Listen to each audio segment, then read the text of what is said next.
आखिर परमात्मा से जीव आया तो कैसे आया, क्योंकि बिना अनुभव ज्ञान के ये समझ आ ही नहीं सकता। ये मन बुद्धि से परे का ज्ञान है, इंद्रियों से परे का ज्ञान है, ये सब भावों से परे का ज्ञान है। वो कभी नहीं समझ सकते कि आखिर ऐसा क्या हुआ जो परमात्मा से ये जीव अलग हुआ, कभी नहीं समझ सकते।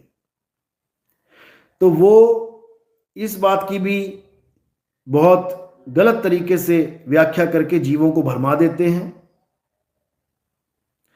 लेकिन जो विवेकी हंस है वो अच्छे से जानते हैं कि एक से दो, दो से एक क्या होता है, कैसे होता है, होकर भी नहीं होता है। क्योंकि ये माया भरम का ही खेल है भाई। वो ये भरमा देती है कि तुम परमात्मा से जुदा हो गए हो। ये भरम भूत है केवल, साहिब समझा रहे हैं, ये भरम भूत सकल जग खाया। ये भ्रमित करती है माया, जैसे कुत्ते को भ्रमित करती है। अकेले कमरे में कुत्ता अकेला है लेकिन आगे शीशा लग जाता है। एक से दो बैठ बन के बैठ जाता है महाराज। अब लगा भौंकने, भौंक भौंक के अपना जीवन गवा देता है। ये माया का खेल है भाई, बचना है इस माया से, समझ लो। माया का खेल क्या है? जब तुम खुद के अलावा किसी और की आस लगा लेते हो,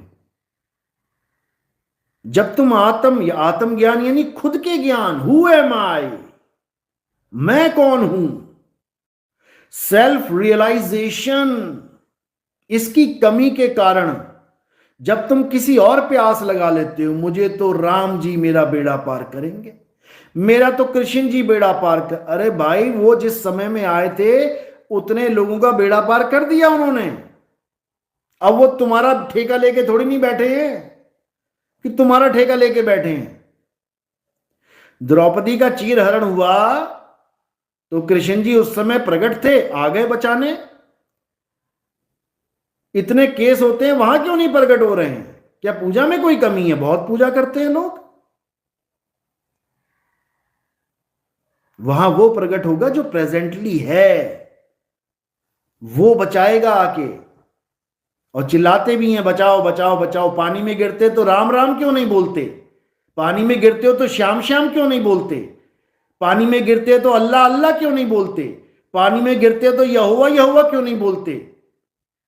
पानी में गिरते हो तो वाहिगुरु वाहिगुरु क्यों नहीं बोलते? पानी में गिरते हो तो बोलते हो बचाओ बचाओ बचाओ बचाओ बचाओ। तो असली नाम तो ये हो गया जो अंत समय में अपने आप निकलेगा। अपने आप निकलता है, याद नहीं करना पड़ेगा बोलू क्या। समझो बात को। और बचाएगा कौन? जो फिजिकली तुम्हारे आसपास है, वो तुम्हें बचाएगा। अब उसको लाश मत समझ लेना कि किसी लाश ने तुम्हें बचाया है। उसमें भी आत्मदेव है, उसमें भी आत्मा विराजमान है। वो आत्मा की ताकत से ही बचोगे, समझ लेना। तो पत्थर कभी नहीं बचा पाएगा, इंसान बचा सकता है, समझ लो।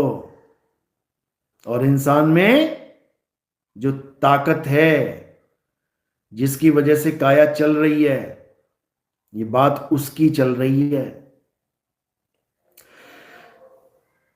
पंकज, गुरुजी मेरी शंका का समाधान कीजिए। गुरुजी, क्या कबीर साहिब के समय में भी कोई उनके ज्ञान को कॉपी करता था और कबीर साहिब बोलते थे उसने मेरा ज्ञान कॉपी? बिल्कुल बिल्कुल।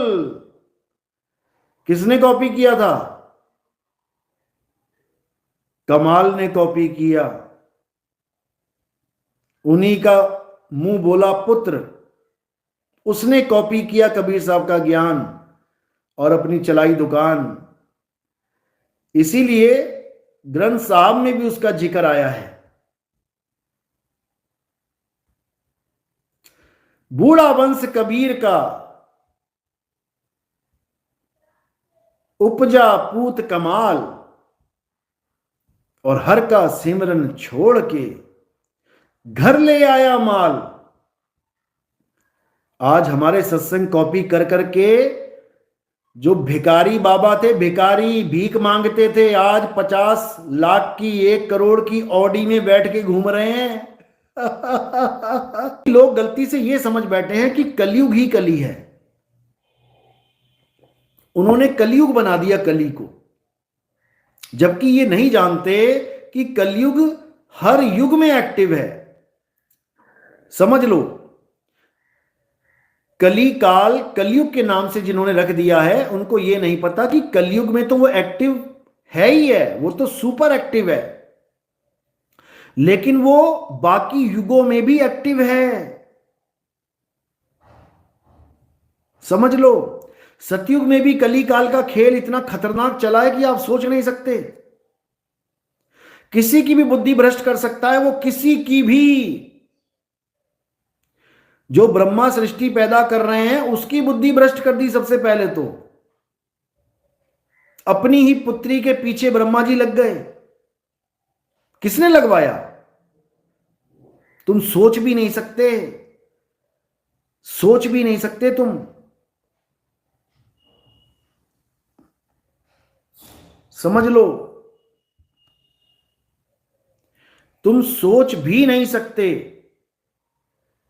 क्योंकि ये खेल कली काल का खेल है। बहुत शातिर है वो, बहुत शातिर।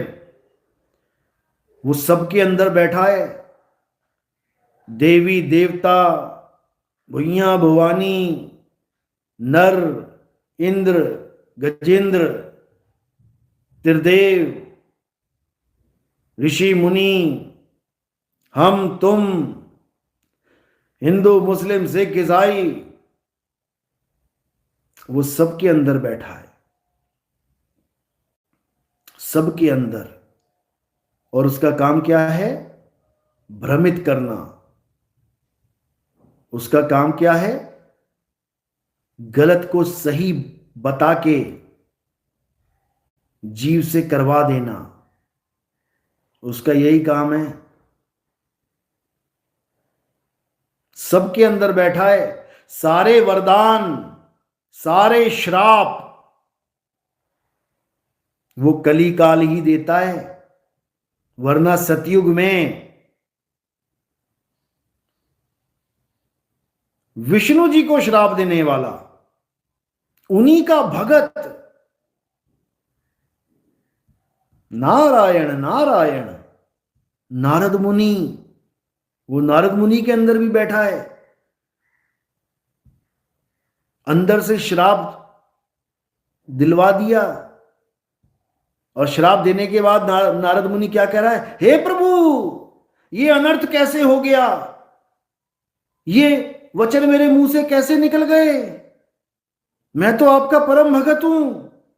अरे भैया, तेरे मुंह से निकले नहीं है, तेरे मुंह से निकलवाए गए।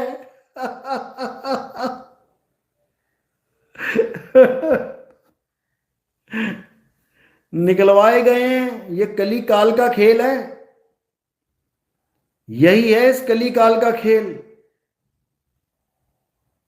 इसी कली काल का खेल खत्म करने के लिए कल की अवतार आएंगे। समझ लो, कल की अवतार आएंगे। इसी कली काल का खात्मा करने के लिए कल की अवतार आएंगे, लेकिन लोगों को पता ही नहीं है कि कल की अवतार जिसका खात्मा करेंगे वो कली है कौन, रहता कहां है, वो पैदा कहां हुआ, उसका घर बार कहां है। रावण का तो घर बार ढूंढ लिया तुमने श्रीलंका में। कंस का भी घर ढूंढ लिया तुमने मथुरा में। तुमने सबके घर ढूंढ लिए, तुम कली काल का घर ढूंढ के दिखाओ। तुम्हें ये नहीं पता कि तुम उसी के घर में रहते हो। तुम कली काल के घर में रहते हो। समझो, समझो मेरी बात।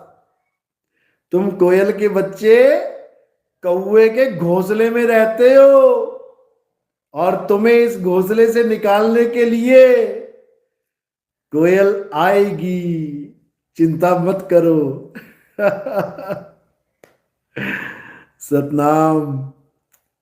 बिल्कुल बिल्कुल, ज्ञानियों के लिए आ चुकी है, अज्ञानियों के लिए आने वाले हैं। साहिब बंदगी सतनाम। शानू, मन में घबराहट और कुछ, अच्छा वही मैसेज है।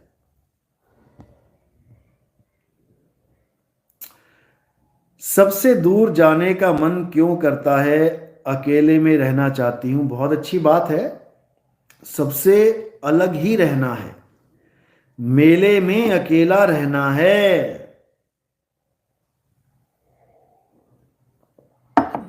तब बात बनेगी। गुरु ना चेला और रहूं अकेला, ये अवस्था है। ये नहीं है कि तुम अपने गुरुओं को तुम अपने गुरुओं को ही त्याग दो, निगुरे बन जाओ। क्योंकि आजकल फैशन चल पड़ा है, इधर से ज्ञान सुनो, उधर से ज्ञान सुनो, उधर से ज्ञान सुनो, उधर से इसका चुरा लो, उसका चुरा लो, उसको चुरा लो, उसके बाद खुद ही ज्ञानी बन के बैठ जाओ। ये